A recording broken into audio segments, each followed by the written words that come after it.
In today's video, folks, we are taking a look at McDonald's. Their earnings came out and it looks pretty good for the company. The earnings were beat based off the estimates that were given. They crushed it. And look, in the last 4 quarters of 2022, McDonald's has done pretty well. They've actually been beating all of their earnings. So 2022 wasn't officially a win for this business. However, the one thing that did take a little bit of a step back was their operating margin. That missed the estimate. However, in that regard, the stock price has been trading sideways today. So what does that mean for potential investors like yourself and myself that wants to potentially invest into this company? This company's been around for a long time. Well, we're going to investigate just that. We're going to investigate the numbers, what they're doing right, what they're doing wrong, and find the intrinsic value of this business so you have a great idea of what you should be paying for this company today. The price you pay for this company is ultimately where the value lies. And with McDonald's, there's a lot of value to be had. However, if you look at the financial valuations of this company using the stock spec software, it's grading this company a 5 out of 10. Now, that's not a great score. So McDonald's is kind of falling flat in a few categories. We'll go over the bad and then we'll go over the good and figure out what they're doing right and what they're doing wrong. One of those things is the price to earnings ratio sitting at 26.96. On average, we want to find companies that have a price earnings ratio of 22.5 and lower. That's just it's much more of an attractive multiple to find companies at that price point because we don't want to be overpaying our premium for those earnings. Especially if you look at the company's trailing 12 months, if my camera can keep focus on me for just 2 seconds, it's sitting at 33.10, so higher than our 5-year average, something we don't want to see. The return on equity is incredibly low. It's in the negatives, believe it or not, along with the debt to equity in the negatives as well.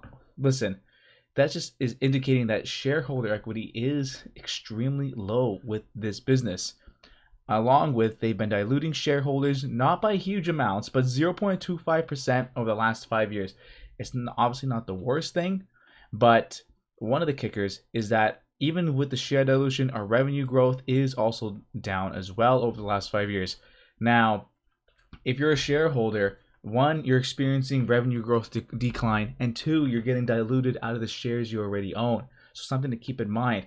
And as well as that high, or rather extremely low debt to equity ratio, not looking too good. We want to see a positive number, and a positive number below 50%. Now, not all is gloom with this business. There is a lot of positive going around. One of them being the current ratio, so they have enough assets to cover their liabilities, which is super important, especially as we head into this recessionary period. As long with their EPS has grown over the last 5 years by like 900%, which is phenomenal.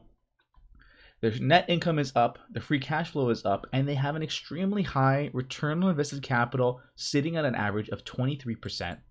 Where in comparison on a trailing 12 months, it's currently 20.40. So those numbers are looking good.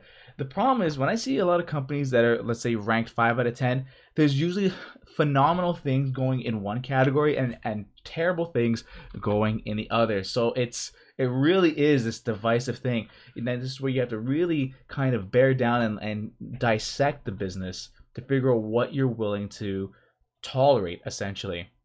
But you look at the company metrics category to get a deeper story. Their Piotrowski score is currently 9, which is the highest score you can possibly achieve.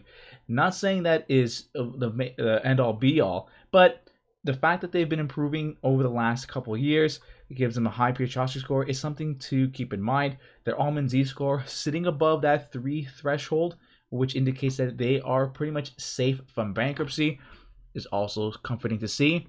Their profit margin on the trailing 12 months is echoing that of the 5-year averages, that is sitting at 27. A little bit of a decline, but nonetheless, pretty much roughly around the same.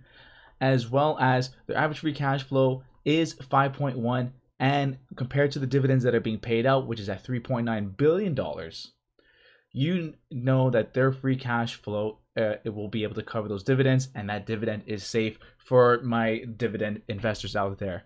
But for those who are more value oriented like myself, what should we be paying for this company today? I'm going to fill out the price analysis section here and do a 10-year analysis, discount all those prices back, and we'll figure out what we should be paying for this company in just one moment, so stand by. If you're enjoying the video so far, folks, hit that like button and subscribe button. Before we head over into the price analysis section, it was quite hard to try to figure out some different numbers to find out what we should be pacing the revenue growth at, because revenue has been down over the last 5 years. So I had to use the numbers that kind of reflected that. But before we jump into that, just take a look at the revenue growth numbers over the last 10 years. It's been pretty consistent, sitting at 27 billion back in 2012, 28, 27, 25, 24, 22, 21. It's been dipping quite a bit. Do I think the numbers are going to be dipping going forward? Potentially. Look, we had some off years due to the COVID pandemic. So what I did was I used numbers that were in the negative territory. So I did negative 0.5% revenue growth over the next 10 years, along with 0% revenue growth for the moderate, and let's just say, just for kicks, 2% revenue growth going forward over the next 10 years to say, let's say if they hypothetically rebound. That comes out to an average calculation of $94.54. So what does that indicate to us?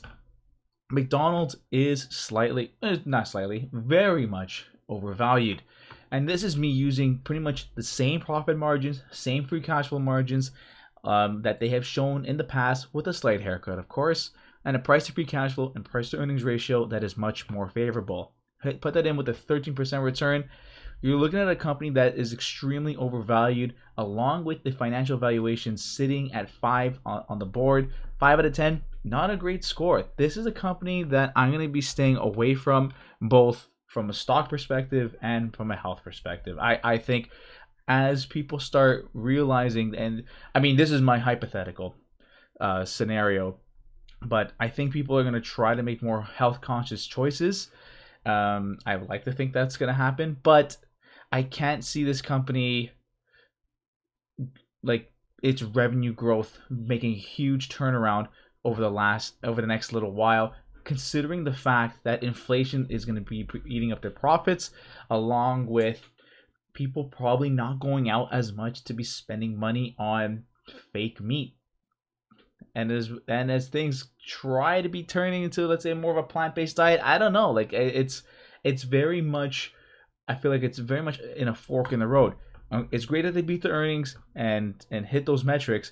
However, the next 10 years might be shaky. But as it stands now, I don't like where it stands on the board, 1. And 2, I don't like where the price is at. So for me, I'm not even going to look at this company until I see more green here and more green here.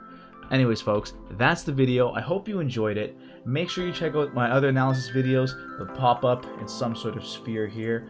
But I appreciate your support thus far. I wish you the best of luck in all your investments. I will see you in the next video. If you enjoyed this video, make sure you don't miss out on this stock right here. Now, I believe this might be the potentially best investment going forward in 2023, given everything that's happening.